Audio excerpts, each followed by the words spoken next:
J'ai vu Send-Help et j'ai envie de vous en parler. Moi, c'est Nazri et ça tourne.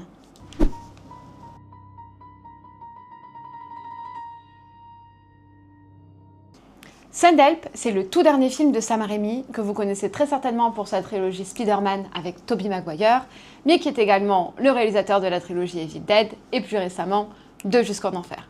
Avec Send-Help, le réalisateur renoue avec son premier amour qu'est le cinéma de genre, et c'est pas pour nous déplaire.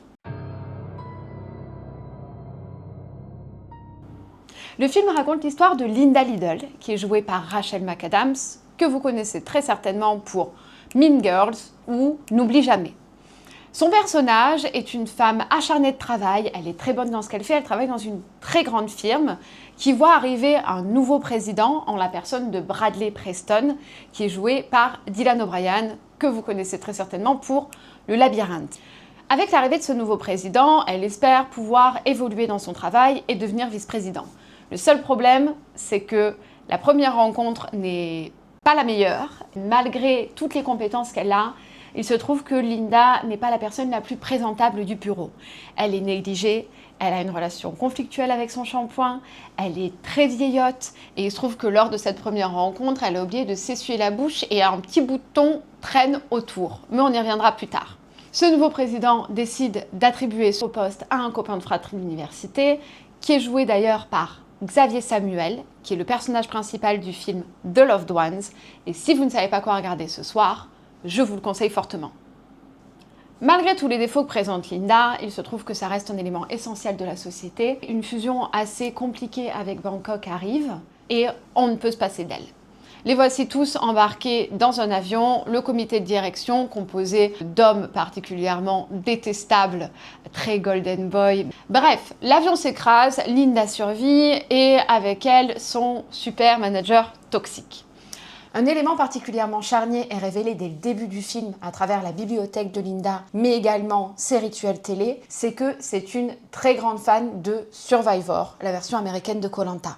Et quand je vous dis que Linda est fan, c'est qu'elle est fan. Elle est survivaliste. Elle a même préparé une cassette pour participer à l'émission, prouvant ses compétences en tant que reine de la jungle. D'ailleurs, cette vidéo est trouvée par ses collègues qui s'empressent de se moquer d'elle lors de ce merveilleux voyage en avion qui finit en eau de boudin. Mais une chose est sûre, elle sait défendre son bout de gras sur une île déserte.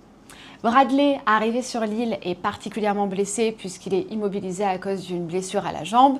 Et elle vit sa meilleure vie. Elle construit son camp, elle va chercher à manger, elle est comme un poisson dans l'eau. Lui n'attend qu'une seule chose, c'est qu'on vienne le chercher sur cette île perdue au milieu des îles thaïlandaises. Mais elle n'a pas spécialement envie de quitter cette île. Et du coup, ce film, il parle concrètement d'inversion des dynamismes dans le pouvoir. On a ce personnage donc de Bradley Preston, joué par Dylan O'Brien, qui est arrivé au pouvoir, qui a besoin d'asseoir son autorité. Respecte mon autorité! Et qui, malgré son manque de légitimité, n'a pour seul rôle que d'être un boss toxique et méchant.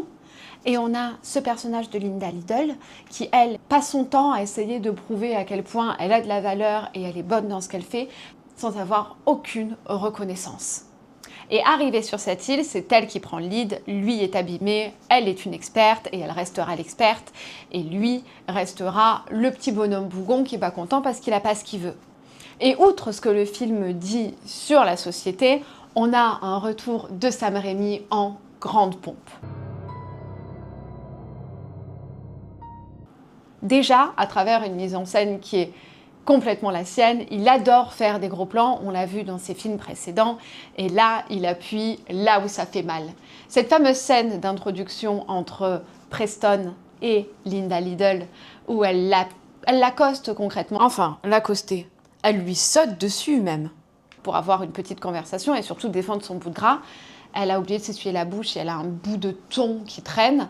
Et on a un gros plan sur ce bout de thon qui est déjà très frustrant pour nous, qui est frustrant pour Bradley. On a ce réalisateur qui appuie sur la plaie et ça en est un petit peu jouissif, mine de rien.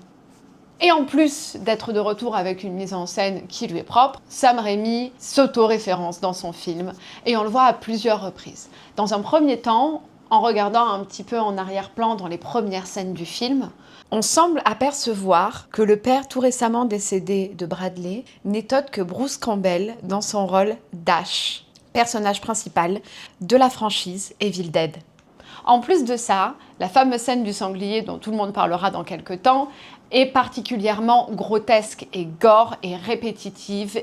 Et n'est pas sans rappeler la fameuse scène dans laquelle Ash se bat contre ou avec la tête de son ex-petite amie dans Evil Dead 2. C'est drôle, c'est stupide et on passe un bon moment. Et comme on aborde la scène du sanglier, on parlera aussi de son introduction en prenant en considération le fait qu'on soit sur une vue subjective, rapide, au ras du sol, tout comme c'était le cas dans Evil Dead lors de l'introduction du mal appelé par la lecture à haute voix du Necronomicon. Pour rappel, on ne lit pas de livres en latin à haute voix qu'on a trouvé dans une cave, dans une cabane, dans les bois. Ça aide. On a pas mal de scènes qui sont entre le gore et le grotesque, puisque c'est quand même pas mal la marque de fabrique de Sam Raimi. On pourra d'ailleurs mentionner la scène de l'accident d'avion, qui est assez sympa. Une autre scène d'auto-référence est celle du vomi, dans laquelle on peut voir le personnage de Linda vomir sur la tête. Peut-être que c'est pas une bonne idée de vous en parler là, mais en tout cas, ça référence complètement la scène qu'on a pu voir dans Jusqu'en Enfer il y a quelques années. Ce que je peux vous dire, c'est qu'en tout cas, on passe un très bon moment, même si on a l'impression de devoir choisir entre la peste et le choléra, le manager toxique ou la folle du bus. Mais pour être complètement honnête, on se laisse embarquer dans le rythme. Malgré quelques longueurs à certains moments et des effets spéciaux qui malheureusement ne vaudront jamais des effets pratiques, on est content de retrouver Sam Raimi. En tout cas, ce que je peux vous recommander, c'est d'aller voir le film et de vous faire votre propre avis et de me le donner également dans les commentaires. Je serais ravie de savoir ce que vous en avez pensé. Je l'ai trouvé, pour ma part, intéressant, sympa, assez jouissif. Ça casse pas trois pattes à un canard, ça réinvente pas la roue. Mais en tout cas, on se laisse complètement embarquer dans cette espèce de guéguerre de pouvoir sur fond de Koh-Lanta. Si vous avez passé un bon moment et que vous avez aimé la vidéo, n'hésitez pas à vous abonner, à liker, à cliquer sur le bouton cloche. C'est ma première vidéo, donc j'espère que c'est pas trop chaotique et que vous avez apprécié. En attendant, vous avez survécu à Saint Help, vous pouvez survivre à tout. Restez étrange, restez groupés, parce que le tueur n'est jamais vraiment mort. Bye!